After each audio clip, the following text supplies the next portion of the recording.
Yeah, hi, this is Michael from BetterTOEFLScores.com, and right now I just want to share with you three students I'm working with right now at my blog at Better TOEFL Scores, and they're taking some of my TOEFL writing lessons, and I refer to each student as Student A, Student B, and Student C. So these students are practicing some of the independent writing tasks, and they're trying to get a higher score, obviously, on the TOEFL iBT writing. So student A has the problem, what I call the automaticity of language. This is something that the TOEFL iBT human writers are looking for, that when you're writing English, you write naturally. You're using expressions and vocabulary words and things that most native speakers would also use in a similar situation.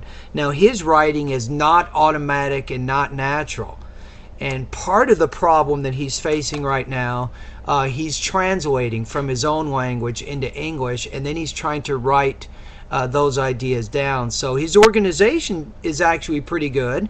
He's answering the question, which is good, but he's just not automatic in how he's doing it. So what does he do? The advice I gave him is to read more, spend more time reading academic passages and things, watching TV and things, and speaking more English. He just needs to get used to having more experience with the English language, and then he'll know which kinds of expressions and words will be best to use in any given writing situation. So those is my basic advice for him. Now, student B is different. This student actually uses fairly natural, efficient type English. It's the kinds of words and phrases that native speakers would use. The problem with student B is her organizational problem. She doesn't really include a good, sharply focused thesis. Her developmental paragraphs don't have good topic sentences that unify the purpose of each of those paragraphs. So what does she need to do? She actually has an easier job than the first student. She just needs to learn how to develop a sharply focused thesis, and typically the thesis statement is built from the question itself.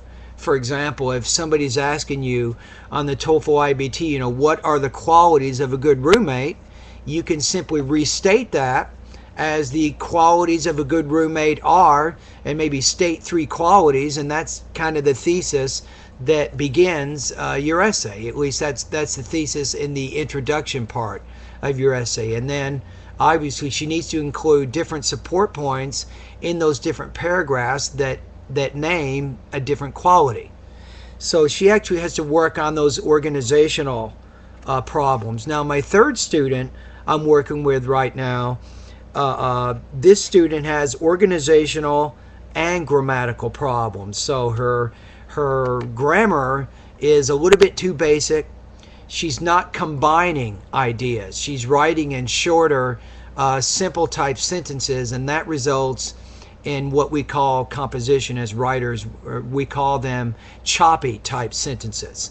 So she needs to learn how to combine her sentences more and use more connectors, things like which and that and because and even though and if and those kinds of things. Now also, she has organizational problems. Like student B, she also needs to improve her thesis and her topic sentences so that she can really organize and connect all her ideas together.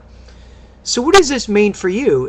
I think the important thing here is, as you're practicing your writing, you may or may not have the same problems as other writers, so it's important for you to understand what your writing weaknesses are, and then of course how you can improve those writing weaknesses.